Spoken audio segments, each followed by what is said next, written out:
Mr. Speaker, when we talk as minority, we are not just shouting or we are not just opposing. We are telling our colleagues that watch the space. We don't need this law. The Public Financial Management Act provides for certain stringent measures. It was your own law you brought in 2015, 2016. I was a young member of parliament on the finance committee, and we passed that law for you. It is there. Mr. Speaker, it is there. Why would you now come and create another bureaucracy for what the ordinary man on the street will call chop chop? Why would you create another bureaucracy that the ordinary man on the street will call yenchendi? Mr. Speaker, as political leaders, we must be careful about the impression we create out there. I am all for this reset agenda to the extent that, oh yes, to the extent that the reset will help create a better Ghana. Mr. Speaker, we don't have a perfect system, but so far with respect, I beg to submit that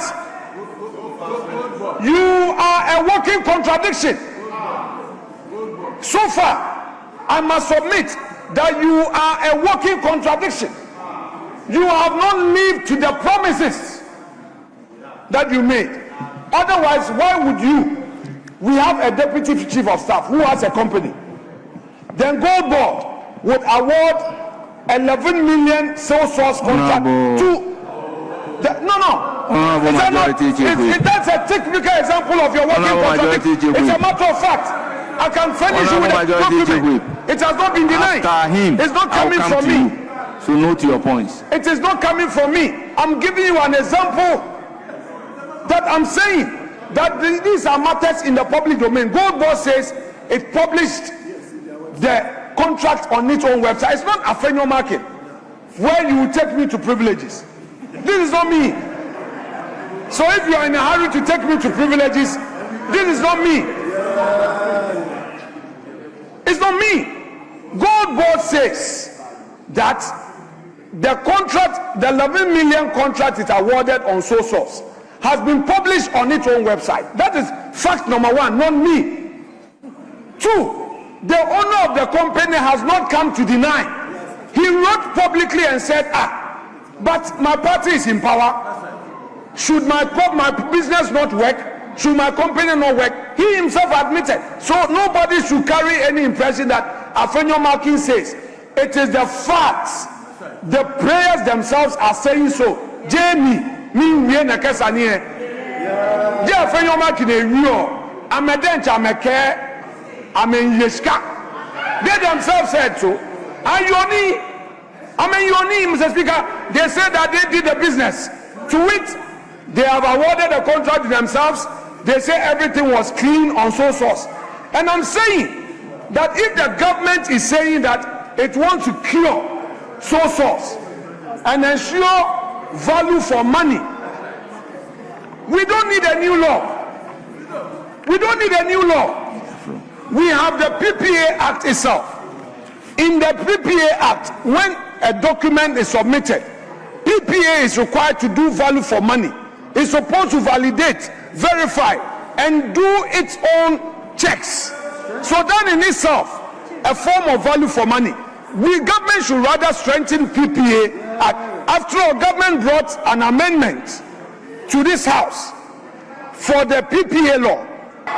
Majority Chief Whip. Mr. Speaker, I have been on my feet for some time. The minority leader has said very dangerous things that must not be allowed to stay in our records against government. He has said emphatically, and he spoke Ghana. Speaker, the Ghana that he spoke, he refused to translate it. And the translation goes to this. He says that they are chopping. That the government, please, I listen to you in quietude. Yes, I was on my feet to protest the unwholesome things you were saying about government.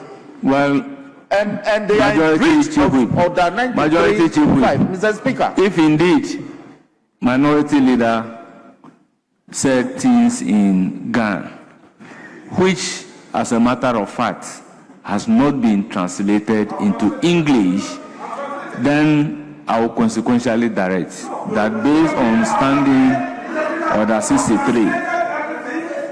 That is why I am saying that in the event that what you say has not been translated into English, then based on Standing Order 63, same should be expunged from the record. Mr. Speaker, the danger of what the minority leader does is that because our proceedings are carried instantaneously, they do not only have effect by staying the Hansard, they are carried out live. He has been compelled once, just recently, to withdraw things that he said that were in error. And so to say that government is bringing this bill just to do chop, which is to just fester corruption, is absolutely untenable. It's in breach of Order 93, Rule 5. Mr. Speaker, let me read. Mr. Speaker, let me read.